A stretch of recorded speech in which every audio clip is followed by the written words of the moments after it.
አስፈሪው ጭራቁ ያጥቂ መስመር ዛሬም ሞሮኮን ከጥቅም ውጭ አርጓት ወጥቷል። የፍራንሳይ ብሔራዊ ቡድን በሁለተኛው አጋማሽ ማርሽ ቀይሮ በመምጣት ጨዋታው ላይ 3 ነጥብ በመውሰድ ወደ ግማሽ ፍጻሜው መግባታቸውን አረጋግጠዋል። በጨዋታው ላይ ፔናልቲስቱ የነበረው ኪሊያን ምባፔ በጨዋታ እንቅስቃሴ አስደማሚ ሁኔታ በ4 ተከላካዮች ተከቦ ውብ ጎል በማስቆጠር ፈራንሳዮችን 60ኛው ደቂቃ ላይ መሪ ያረገ። ሌላኛው አስደማሚ ተጫዋች ኦስማን ዴምብሌ እንደዚሁ ተከላካዮቹ ከፊት ባሉበት ሁኔታ 16:50 መግቢያ ላይ አካባቢ ሆኖ መሬት ለመሬት የመታት ኳስ መረብ ላይ ማረፍ ችሏል። ይሄን ሚሼል ፕላቲንን በ5 ጎሎችን ባለማንጫ ማስቆጠርም የተጋራበት ሂደት ኦስማን ዴምብሌ መፍጠር ችሏል። አሁንም ባላንዶሩ የሱ የሚሆንበት እድል ሰፊ ሆኗል። ሻምፒዮንስ ሊጉን አንስቷል። እንደዚሁም ያለማንጫውን የሚያሳካ ከሆነ ዴምብሌ ኦስማን ባላንዶር መባል ሊቀጥል ይችላል። ለተከታታይ ጊዜ የባላንዶርን ሽልማት ሊያሳካ የሚችልበት እድል እየሰፋ መጥቷል። ፈረንሳይ በ3 ተከታታይ ያለማንጫዎች ላይ የግማሽ ፍጻሜ ተሳታፊ በመሆን አዲስ ታሪክ ሰርተዋል። የብራዚልና የጀርመንን ታሪክም ተጋርተዋል። ሶስተኛው ሀገር ሆናለች። በ3 ተከታታይ ዋንጫ ግማሽ ፍጻሜ ላይ በመድረስ 2018 ዋንጫውን አሳክተዋል። 2022 ላይ ሁለተኛውን አጠናቀዋል። ዋንጫ ደርሰው ዘንድሮስ ፈረንሳይ ዋንጫውን ወደ ፓሪስ ይዛ ትመጣ ይሆን? ብዙዎች እየገመቱት እየጠበቁት ያለ ጉዳይ ሆኗል። የፈረንሳይ ብሔራዊ ቡድን ለዚህ ዓለም ዋንጫ ትልቅ ግምት ተሰጥቶታል። ነገ ምሽት የሚጋጠሙትን የስፔንና የቤልጂየምን አሸናፊ በግማሽ ፍጻሜ ፈረንሳዮች የሚገጥሙ ይሆናል። ዴዴር ዴሾው ጉዟቸው ቀጥሏል። ኪሊያን ምባፔ፣ ዴምብሌ፣ ኦሊሴ፣ ዴዝሪ ዱዌ፣ ባርኮላ አሁንም አስፈሪነታቸውን ቀጥለዋል። ጭራቁ ያጥቂ መስመር ዛሬም የጨዋታው ልዩነት ፈጣሪ ነበረ። ሞሮኮች ዛሬ ግቡ ስምጥ በጣም የነበረው እንቅስቃሴ በጣም ደካማ ነበረ። ይባስ ብሎ አዩብ ቡዋዲን ቀይረው ሲያስወጡት የሞሮኮ አማካይ መስመር ከጥቅም ውጭ የሆነበትን ሂደት ነው የተመለከትነው።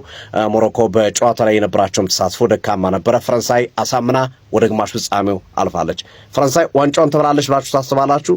ፈረንሳይ በቦስተን ሞሮኮን 2-0 በማሸነፍ ወደ ግማሽ ፍጻሜ ማለፏን አረጋግጣለች። ሰላም ጋይስ እንዴት ናችሁ? ለቻናሉ አዲስ የሆናችሁ ቤተሰቦቻችን ፎሎ በማድረግ ቤተሰብ ሁኑ። በደንብ ኮፒ ሊንክ እና ሪፖስት አድርጉት። በ2026 የዓለም ዋንጫ የሩብ ፍጻሜ ጨዋታ ቦስተን ላይ ፈረንሳይ ሞሮኮን 2-0 በማሸነፍ ወደ ግማሽ ፍጻሜ ማለፏን አረጋግጣለች። ብቸኛዋ የአፍሪካ ተወካይ በመሆን ሩብ ፍጻሜ የደረሰችው ሞሮኮ በመጨረሻም እንግዲህ እጇን ሰጥታ ከዓለም ዋንጫ ውድድር ተሰናብታለች። በሁለተኛው አጋማሽ ኪሊያን ምባፔና ኦስማን ደምበሌ ባስቆጠሯቸው ግቦች አማካኝነት የፈረንሳይ ብሔራዊ ቡድን 2-0 በማሸነፍ የግማሽ ፍጻሜ ትኬቱን አግኝቷል። በጨዋታው ኪሊያን ምባፔ 28ኛው ደቂቃ ላይ የፍጹም ቅጣት ምት አግኝቶ የሞሮኮ ግብ ጠባቂ ያሲን ቦኖ አድኖበታል። ተጨማሪ ግብ ማስቆጠር የሚችልበትም እድል ነበረ። ኪሊያን ምባፔ ዛሬ ግብ ማስቆጠሩን ተከትሎ 8ኛ የዓለም ዋንጫ ግቡ ሆኗል። በዚህኛው የዓለም ዋንጫ የከፍተኛ ግብ አስቆጣሪነቱንም ከሊዮኔል ሜሲ ጋር በኩል 8 ግቦች እየመሩ ይገኛሉ። በአጠቃላይ ደግሞ በዓለም ዋንጫ 20ኛ ጎል ሆኖ ተመዝግቧል። ይህም በሊዮኔል ሜሲ 21 በመቀጠል በዓለም ዋንጫ ታሪክ ብዙ ግቦችን በማስቆጠር ኪሊያን ምባፔ ሁለተኛው ተጫዋች መሆኑን አሁንም አረጋግጧል ማለት ነው። ፈረንሳይ ግን በጣም አስደናቂ ብሔራዊ ቡድን መሆኑን የተመለከትንበት ብሔራዊ ቡድን ነው። በቀጣይ ፈረንሳይ በግማሽ ፍጻሜው ስፔን እና ቤልጂየም አሸናፊ ጋር የፊታችን ማክሰኞ ምሽት 4 ሰዓት ላይ ጨዋታዋን ታከናውናለች። የግማሽ ፍጻሜው ጨዋታ በተለይ ስፔን መታፍ ከሆነ ከፍጻሜ በፊት የሚደረግ የፍጻሜ ጨዋታ ይሆናል። ዛሬ ግን ፈረንሳይ በአሰልጣኝ ዴሾ ስር አሁንም ለዋንጫው ከፍተኛ ግምት እንደተሰጣት ትልቅ ማሳያ የሆነችበትን እንቅስቃሴ አሳይታናለች። 2-0 በማሸነፍ ወደ ግማሽ ፍጻሜ አልፋለች። ለቻናሉ አዲስ የሆናችሁ ቤተሰቦቻችን ብራዘር ህልምህን ማሳካት ከፈለክ ማለት ፔናልቲ ቦክስ ውስጥ አስቀምጠ ህልምህን ሳተው መጀመሪያ፣ ከዛ በኋላ ይሳካል። ሰከንድ አፌው ተመሳሳይ ስክሪፕት ነው እያየነው። ምን አይነት ጎል ነው ያገባው ይሄ ምባፔ? አንተ እንዴት ነው የሚችለው ይሄ ሰውዬ? እኔ ሊቨርፑል እስካሁን እንዴት እንዳላየው ይሄንን ተጫዋች ግራ ነው የሚገባኝ በእውነት። እንዴት ነው የሚችለው? ከዛ ለምባፔ ለዴምቤሌ ራሱ ሁለተኛው ጎል ሁለቱን ጥረግ አድርጎ የወሰደለት ምባፔ ነው። ከዛ ዴምቤሌ በቀኙ ይሄ ቀኙን ግራ ራሱ የማይታወቅ ሰውዬ ጥቅልል፣ ከዛ ጎል 2-0 ሞሮኮዬ። ሞሮኮ ከማንም አታንስም ከማንም አትበልጥም፣ ይሰጣታል እኩል ማለት ነው። በቃ እንደውም አሪፍ ተከላክለው ምናምን ሞሮኮ ስፔንዬ እኔ ቆንጆውን ቀጣይ ዴት ያለባት እሷ ነች። እሷን ነው ፋ የሚተደረገው በቃ። ይህንን ዓለም ዋንጫ ግን ከሜል ቤት ጋር እየተዝናናችሁ እያያችሁ ነው ወይ? ፈርስት ዲፖዚታችሁ ላይ 200% ቦነስ ከዛ የ24000 ብር ቦነስም ተካፋይ መሆን ትችላላችሁ። ወይም ፕሮሞ ኮድ ተጠቅማችሁ ሬጂስተር ስታደርጉ ማለት ነው። ሊንኩን ባዮ ላይ ቴሌግራም ቻናል አለ፣ እሱ ውስጥ አስቀምጥላችኋለሁ። ከፍራንስን እያልክ ብርህን መስራት ነው በዛው። ጀነራሉ ተቆጥቷል። ያራዳ ልጆች ማለት ነው። ሜሲ ያደረገውን ካላደረኩ እኔ ምን ሆንኩ እያሉ ነው። ሜሲ ፔናልቲ ስቷል ሲባል ዛሬ እንግዲህ ያሲን ቦኖ በአስገራሚ ሁኔታ ተቆጣጥሮበታል ማለት ነው የምባፔን ፔናልቲ። ነገር ግን እጅግ በጣም አስገራሚ ቆንጅዬ ጎል አስቆጥሯል ማለት ነው። እንደዚሁም ደግሞ ሁለተኛ ባሎን ዶሩን እየጠረገ የሚገኘው ማለት ነው ዴምቤሌ፣ እሱም እንደዚሁ ቆንጆ ጎል አስቆጥሮ ሞሮኮ ተጋድላም ቢሆን 2-0 ተሸንፋለች ማለት ነው። ያራዳ ልጆች አሁን ፈረንሳይ ግማሽ ፍጻሜ ላይ ቁጭ ብሎ የቤልጂየም እና የስፔን አሸናፊን አስጠጉልኝ እያለ ነው ማለት ያራዳ ልጅ። ፈረንሳይ ያለምንም ጥርጥር ሲጀምርም ቀድሞም የተገመተ ቡድን ነው። አሁንም ደግሞ ከፍ አድርገ ደረጃህን ልትገምተው የምትችለው ቡድን ነው ማለት ነው ያራዳ ልጆች። ምንም ነው የማያቃልዱት። የዴሻም ቡድን ቀልድ አይደለም። ትንሽ ሊስቅ የማይሞክርም ነው ካንተ ጋር በቻሉ አቅም ሲቀጠቅጥ ይውልና መጨረሻ ላይ ሳትፈልግ ነጭ ባንዲራ ነው ለብልበት ትወጣለህ ማለት ነው ያራዳ ልጆች። እስቲ ሐሳብ አስተያየታችሁን ድቡ። ሞሮኮዊ ብትሆኑ ግን ፍራንስ እንዴት ነው የምትጠሏት? ማለት ግማሽ ፍጻሜ ላይ ጣለቻችሁ፣ አሁን ደግሞ ኳርተር ፋይናል ላይ ምን አይነት በቃ ምንም ማድረግ የምትችሉት ቡድን አይደለም። በቃ ጥቅጥቅ ያለ ስኳድ ያለው ቡድን ነው። ከዛ ደግሞ ይሶ እያለ ማለት ኪሊያን ኤምባፔ ለቡድኑ ለሀገሩ በሌሎች ውድድሮች ላይ ምናምን አሪፍ ነው፣ ምርጥ ተጫዋች ነው። አሪፍ ነው ብቻ ሲሆን ማለት ነው የሚገርም ተጫዋች ነው።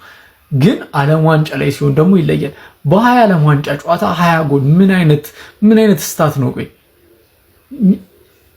ፔናልቲ ስቶላችሁ ኡፋይ በቃ አላረል ኪሊያን ኤምባፔን ዛሬ ትንሽም በቃ አላረል ሊያዝ ልናረገው ነው ብለህ እያሰብክ የሆነ ሃፍ ቻንስ የመሰለች ኳስ ጥቅልል አድርጎ ምናምን ቦኑ ላይ ይገባል ብለህ ማትጠብቀው አይነት ጎል ያገባልሃል። አይ ኤምባፔ ይለያል። ከዛ ደግሞ ያቺ ሚስተር ኤሌጋንት ሚስተር ናንቻላን ኦሊሴ ምን አይነት ነገር ነው የምታሳየው? በቃ የምታደርጋቸው ፓሶች ቀለል አድርጋ የምታጥፉ ኳስ ምናምን። ከዛ ዴምቤሌ ያለለ እኔ ብቻ ፍራንስ ጎልደን ጀነሬሽኗን በደንብ እየተጠቀመች ያለች ሀገር ናት። 2018 ዓለም ዋንጫን በላች፣ 22 ፋይናሊስት። አሁን ደግሞ ቶፕ 4 እንደምጨርስ አረጋግጣለች። ሰሚ ፋይናል ገብታለች። ከስፔን ወይም ከቤልጂየም ከባድ ፈተና ይደርስባታል፣ በተለይ ከስፔን። ግን ይሄ ሰውዬ እያለ ይህንን ጎልደን ጀነሬሽን እንደ ሌሎች ሀገሮች ዌስት ማድረግ ከባድ። ዴሾ የሚገርም ስራ እየሰራ ነው በሱ ስር ቲሙን በመስራት ከዛ ሌሎች ተጫዋቾችን አሪፍ በመጠቀም ከዛ ደግሞ እንደ ራቢዮ የሚያምንበትን ተጫዋች ደግሞ ቲም ውስጥ አድ በማድረግ የሚገርም ነገርን እያስመለከተን ነው። ብዙ የግል አስተዋጽኦችን ከኤምባፔ ብንመለከትም ብቻ የሚገርም ቤሬ ቡድን ነው። ሶሊድ የሆነ ቤሬ ቡድን ነው እየተመለከትን ያለ ነው። ያው ኡፓሜካኖና ሳሊባ ጥምረት ደግሞ ለቡድኖች ካውንተር አልመች ብሏል።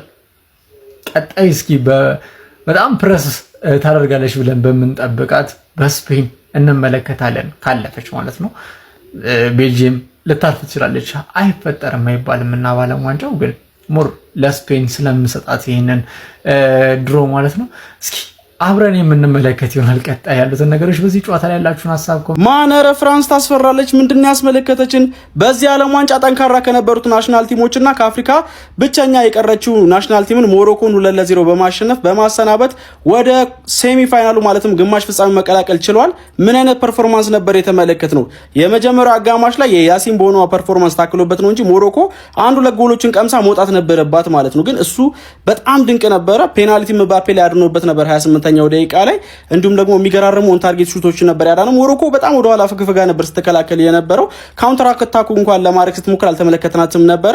ፈርስት ሃፍ ያማለ በቃ ውጤታማ ነበረች ማለት ይቻላል 0-0 ስለወጣች ማለት ነው። ሰከንድ ሃፍ ግን ፍራንስ እንግዲህ 60ኛው ደቂቃ ላይ በኪሊያን ኤምባፔ አማካኝነት የሚገርም ከርል ጎል አስቆጥራ ቀዳሚ መሆን ቻለችና የሞሮኮን እንግዲህ በጣም አስቸጋሪ የነበረውን ኮምፓክት የሆነ የጨዋታ መንገድ ማስከፈት ችላ ነበር። ኤምባፔ ጎል ያስቆጠረበት መንገድ በጣም አስደናቂ ነበር። ከሊዮኔል አንድሬስ ሜሲም እንግዲህ እኩል 8 ጎሎችን በመጋ በመጋራት በዚህ ዓለም ዋንጫ ቶፕ ስኮረርነቱን ተቀላቅሏል ማለት ነው።